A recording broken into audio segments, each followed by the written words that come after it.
Good evening all of you, welcome back to my channel. आप कैसे हैं? आप सभी उम्मीद करता हूँ अच्छे ही होंगे। और आज है चैप्टर नंबर 3 बिजनेस इन्वायरमेंट का नेक्स्ट वीडियो। इस वीडियो में हम बात करने वाले हैं कंपोनेंट्स ऑफ बिजनेस इन्वायरमेंट, बिल्कुल डिटेल से। और साथ के साथ हमने लास्ट वीडियो में बताया था कि कौन कौन से कंपोनेंट होते हैं बिजनेस इन्वायरमेंट के। अगर आपने वो वीडियो नहीं देखा है तो उसका जो लिंक है मैं डिस्क्रिप्शन में डाल दूंगा, साथ में आपको आई बटन पे भी लिंक मिल जाएगा, वहाँ से भी जाके आप वीडियो को देख सकते हैं। और अगर आप हमारे चैनल पे नए हैं तो चैनल को सब्सक्राइब करना ना भूलें। चलिए आज का वीडियो शुरू करते हैं। तो आज हम पढ़ने वाले हैं पाँचों कंपोनेंट के बारे में, यानी कि पाँचों इन्वायरमेंट के बारे में। इकोनॉमिक, दूसरा लीगल, तीसरा टेक्नोलॉजिकल, फोर्थ होगा पॉलिटिकल एंड नेक्स्ट होगा सोशल इन्वायरमेंट। तो चलिए एक एक करके इनको समझते हैं और डिटेल से देखते हैं कि इनका मतलब क्या होता है। सबसे पहले आता है इकोनॉमिक इन्वायरमेंट। देखिए, इकोनॉमिक इन्वायरमेंट का मतलब होता है कि वो इन्वायरमेंट जो किसी भी बिजनेस ऑर्गेनाइजेशन को, वैसे हम पढ़ चुके जनरल फोर्स होती है, सभी बिजनेस ऑर्गेनाइजेशन को इफेक्ट करता है ये इन्वायरमेंट। ठीक है, इसमें कौन कौन सी चीज़ें आती है? इसमें 3 चीज़ें इंक्लूड होती है। कौन कौन सी? इकोनॉमिक पॉलिसी, इकोनॉमिक सिस्टम और इकोनॉमिक कंडीशन। ये तीनों, किसी भी कंट्री की ये तीनों चीज़ इकोनॉमिक इन्वायरमेंट को क्रिएट करती है। चाहे वो इंडिया हो, चाहे वो चाइना हो, चाहे वो कोई भी कंट्री हो, ये तीनों चीज़ ही एक कंट्री के अंदर जो है वो इकोनॉमिक इन्वायरमेंट क्रिएट करती है। अब इन तीनों का मतलब समझते क्या होता है डिटेल से।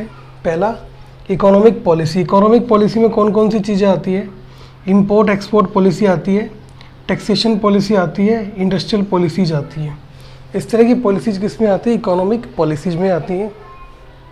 इकोनॉमिक कंडीशंस में नेशनल इनकम आती है, जनरल प्राइस लेवल आता है, rate of interest, rate of saving वगैरह सारी चीज़ें इकोनॉमिक कंडीशंस में आती है। अब बात करते हैं इकोनॉमिक सिस्टम की। तो इकोनॉमिक सिस्टम में 3 तरह के होते हैं, कैपिटलिस्टिक, सोशलिस्टिक और मिक्स इकोनॉमी। इनका मतलब आप पहले भी पढ़ चुके होंगे। वो इकोनॉमी जो मोस्टली कैपिटल पे डिपेंड हो उसको कैपिटलिस्ट इकोनॉमी बोलते हैं, यानी कि इस इकोनॉमी के अंदर सारा काम पूंजी से होता है। Socialist economy mostly labour intensive होती है, यानी कि लेबर से काम कराया जाता है। और मिक्स इकोनॉमी में दोनों लेबर और कैपिटल से काम कराया जाता है। अब इकोनॉमिक इन्वायरमेंट के एग्जाम्पल देखते हैं, कौन कौन से एग्जाम्पल है जो आपको समझना जरूरी। पहला, change in the level of inflation. Inflation का मतलब होता है महंगाई। इन्फ्लेशन का मतलब होता है महंगाई, कि महंगाई में क्या चेंज आया है। तो कौन सा इन्वायरमेंट आएगा? इकोनॉमिक इन्वायरमेंट आएगा। ठीक है, अगर महंगाई बढ़ती जा रही है तो किसी भी बिजनेस को कैसे इफेक्ट कर रही है? वो इकोनॉमिक इन्वायरमेंट के बेस पे इफेक्ट कर रही है।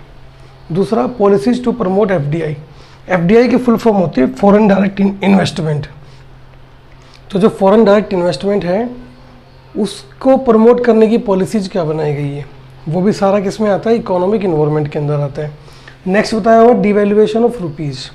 जो रुपीज़ है उसकी डिवैल्यूएशन कैसे हो गया है, वो घट कैसे गया है, बढ़ कैसे रहा है, ये सारी चीज़ें जो है ना वो इकोनॉमिक इन्वायरमेंट क्रिएट करती है। ठीक है, अगर इस तरह की चीज़ें आपको केस स्टडीज में दिखाई दे तो आप समझ जाना कि वहाँ पे कौन सा इन्वायरमेंट आएगा, इकोनॉमिक इन्वायरमेंट आएगा। वीडियो के लास्ट में मैं आपको बताऊँगा इनको समझना कैसे है। अगर एक बच्चा इनको समझ नहीं पाता है कि कौन सा इन्वायरमेंट आएगा, तो उसका एक तरीका बताऊंगा आपको समझने का, कि अगर आपको पता नहीं चल रहा कि कौन सा इन्वायरमेंट आएगा तो आप उसको जज कर सकते हो इजीली। सेकंड आता है लीगल इन्वायरमेंट। देखिए, लीगल इन्वायरमेंट के अंदर जितने भी कानून गवर्नमेंट के द्वारा पास किए जाते हैं या एडमिनिस्ट्रेटिव ऑर्डर पास किए जाते हैं, ये कोर्ट के जो भी जजमेंट होते हैं, सारे के सारे लीगल इन्वायरमेंट का पार्ट होते हैं। लीगल इन्वायरमेंट के अंदर मोस्टली सारे लॉज आते हैं, जितने भी हमारे कानून बने हुए हैं ना, सारे के सारे किस में आएंगे? लीगल इन्वायरमेंट में आएंगे। जैसे कंज्यूमर प्रोटेक्शन एक्ट 1986 हो गया, ये भी क्या है? एक लॉ बना हुआ है। दूसरा, प्लास्टिक के ऊपर बैन लगा दिया गया।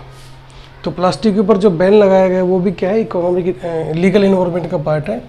तीसरा, ये अपने 3rd नंबर का जो है, ये काफ़ी प्रोडक्ट्स के ऊपर देखा होगा, FSSAI का जो ये मार्क होता है, ये बहुत सारे खाने के प्रोडक्ट्स पे आपको मिलेगा। इसकी फुल फॉर्म होती है food safety and standard authority of India. ठीक है, इसका भी एक पूरा कानून बना हुआ है। अगर आप कोई भी खाने की चीज़ें बनाते हो तो आपको इससे लाइसेंस लेना ज़रूरी होता है। ठीक है, आपको प्रोडक्ट्स के ऊपर लाइसेंस नंबर भी लिखा मिलता है। नेक्स्ट आता है prevention of the corruption act 1988। ये सब एग्जाम्पल है कि करप्शन को रोकने के लिए कौन कौन से एक्ट बनाए गए हैं। या फिर आप ये कह सकते हो कि जो टोबैको प्रोडक्ट्स है उसके ऊपर करीब करीब मोर देन 80% जो उसका पाउच होता है उसके ऊपर लीगल वार्निंग लिखी होती है, ठीक है। वो भी क्या है, एक लीगल इन्वायरमेंट का पार्ट है। नेक्स्ट आता है टेक्नोलॉजिकल इन्वायरमेंट। तो टेक्नोलॉजिकल इन्वायरमेंट का सीधा सा मतलब होता है कि जो टेक्नोलॉजी में चेंज आने वाले हैं वो किसी बिजनेस को कैसे इफेक्ट करेंगे। जैसे साइंटिफिक इम्प्रूवमेंट इन इनोवेशंस, कौन कौन सी साइंटिफिक इम्प्रूवमेंट हुई है या इनोवेशन, कौन कौन सी नई नई टेक्निक आई है। दूसरा, कौन कौन से प्रोड्यूस गुड्स को बनाने के मेथड निकाले गए, इनोवेट किए गए हैं। Next, new method of technique of operating business, किसी बिजनेस को ऑपरेट करने का तरीका कौन सा नया निकाला गया है, ठीक है। इसका एग्जांपल जैसे ऑटोमेशन ऑफ स्टॉक एक्सचेंज। पहले आपको पता है स्टॉक एक्सचेंज के अंदर जो भी काम था वो सारा कागज़ के अंदर होता था, कागज़ के ऊपर। अब सारा काम कर दिया गया ऑनलाइन, ठीक है। तो ये भी क्या एक टेक्नोलॉजिकल चेंज है वहाँ पे। दूसरा, public utility service online. Public utility का मतलब होता है कि जो आप मोस्टली यूज करते हो सर्विसेज, जैसे कि आपको किसी चीज़ की पेमेंट करनी है, ठीक है, वो सारी पेमेंट ऑनलाइन कर दी गई है। आप एक वन टच में पेमेंट कर सकते हो, वन टच में किसी भी चीज़ को बुक कर सकते हो। वो सब क्या है, बिल्कुल चेंजमेंट आया है, वो सब टेक्नोलॉजिकल इन्वायरमेंट का पार्ट है।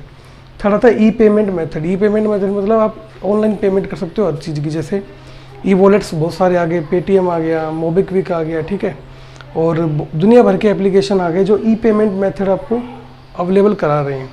या फिर एग्जांपल ये भी हो सकता है कि मान लो पहले कोई बिजनेस जो था वो ऑफलाइन था, अब वो ऑनलाइन आ गया बिजनेस, ठीक है। वो भी क्या है, टेक्नोलॉजिकल चेंज आया वहाँ पे, ठीक है। मान लो पहले आपका एक रेस्टोरेंट था, वो होम डिलीवरी कर रहा था प्रोडक्ट्स की, ठीक है, जो फास्ट फूड के आइटम होते खुद जाके दे के आ रहा था।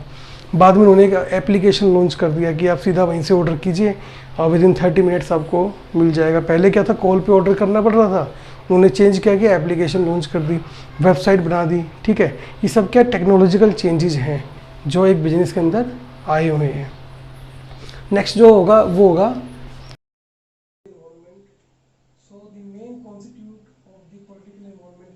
कौन कौन सी चीज़ें हैं जो पॉलिटिकल इन्वॉल्वमेंट के अंदर इंक्लूड होती है। पहली आती है जनरल स्टेबिलिटी, यानी जो गवर्नमेंट अभी रूल कर रही है उस कंट्री के अंदर, वो कितनी स्टेबिलिटी है वहाँ पे, बार बार गवर्नमेंट चेंज तो नहीं हो रही है, तो वो चीज़ें भी किसी बिजनेस को इफेक्ट कर सकती है। पीस इन कंट्री, कंट्री के अंदर कितनी पीस है, शांति है या फिर कोई दंगे वंगे छिड़े हुए हैं, वो चीज़ें भी बिजनेस को इफेक्ट करती है। Next, philosophy of the political parties, जो पॉलिटिकल पार्टीज हैं उनकी फिलोसफी क्या, उनकी अवधारणा क्या, उनकी सोच क्या बिजनेस को लेके, वो चीज़ें भी इसके अंदर इंक्लूड की जाती है। और image of the country and it's leader, और जो कंट्री है उसकी इमेज क्या है और साथ में उसके जो लीडर्स हैं उसकी इमेज क्या है, वो चीज़ें भी बिजनेस को काफ़ी इफेक्ट करती है। अब बात करते हैं एग्जाम्पल, जो डिमोनेटाइजेशन था वो भी क्या था, एक पॉलिटिकल इन्वॉल्वमेंट का पार्ट था। कि आपको पता है कि डिमोनेटाइजेशन किया गया था, पुरानी करेंसी को हटा के नई करेंसी लेके आना। या फिर implementation of the GST, goods and services tax को लगाना भी क्या था, पॉलिटिकल फैक्टर था। न्यू इकोनॉमिक पॉलिसी जो 1991 के अंदर बनाई गई थी वो भी क्या था, एक पॉलिटिकल फंडा था। और frequent visit of the prime minister to the another country for business relationship, और जो प्राइम मिनिस्टर की विजिट है अगले दूसरे देशों में बिजनेस का डेवलपमेंट करने के लिए, वो भी क्या है, पॉलिटिकल इन्वॉल्वमेंट का पार्ट है, ठीक है। अब नेक्स्ट आता है सोशल इन्वॉल्वमेंट, जो कि लास्ट इन्वॉल्वमेंट है। इसके अंदर सामाजिक चीज़ें आएंगी सारी की सारी, जैसे सोशल फॉर्स कौन कौन से हैं, कस्टम्स एंड ट्रेडिशन, जो भी हमारे रीति रिवाज है वो सारी चीज़ें इसके अंदर आएंगी। जो भी हमारे बिलीव्स हैं जिनके बिहार पे हम सामान को खरीदते हैं या किसी बिजनेस को प्रमोट करते हैं, वो चीज़ें इसके अंदर आएंगी। वैल्यूज क्या है, सोशल ट्रेंड क्या चल रहा है अभी, ठीक है, लोग किस चीज़ को पसंद कर रहे हैं, किस चीज़ को नापसंद कर रहे हैं। और सोसाइटी की जो एक्सपेक्टेशन है वो क्या है, यानी कि सोसाइटी जो है वो बिजनेस से क्या उम्मीद रखती है, वो चीज़ें भी इसके अंदर इंक्लूड करेंगे। और जो taste and preference of the people, लोगों का जो टेस्ट है और जो उनकी प्राथमिकता है वो चेंज हुई या ना हुई, ये भी किसी बिजनेस को इफेक्ट करती है। जैसे example, rise in demand for the ready to eat food, आजकल उस सामान की डिमांड ज़्यादा बढ़ गई है जो रेडी टू ईट है, यानी कि सीधा उसको खाया जा सकता है उस सामान को।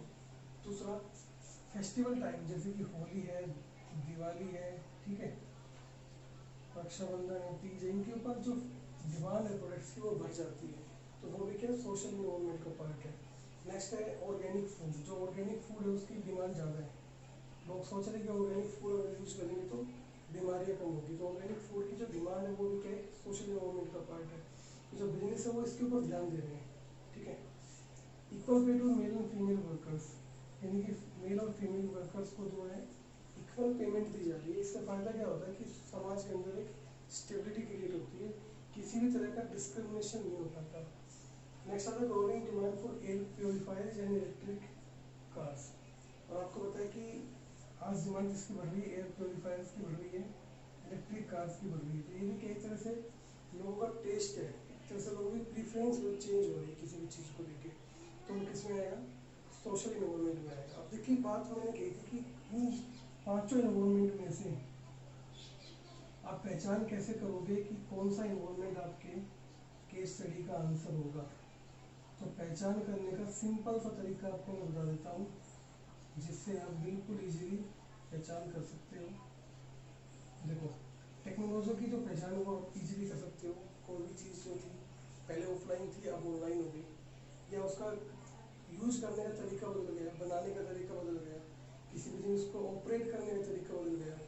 मतलब पुराना तरीका कुछ था, नया तरीका कुछ हो रहा है। टेक्नोलॉजिकल इन्वॉल्वमेंट आएगा।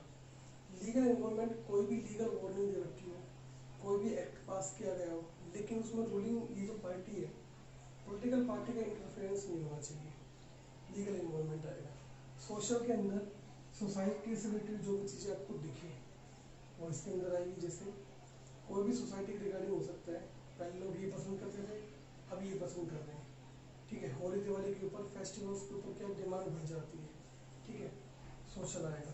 पॉलिटिकल में कौन सा आएगा, जब पॉलिटिकल कंडीशंस या गवर्नमेंट की वजह से कुछ हुआ हो, बिजनेस के अंदर चेंज हुआ, तो कौन सा आएगा, पॉलिटिकल आएगा।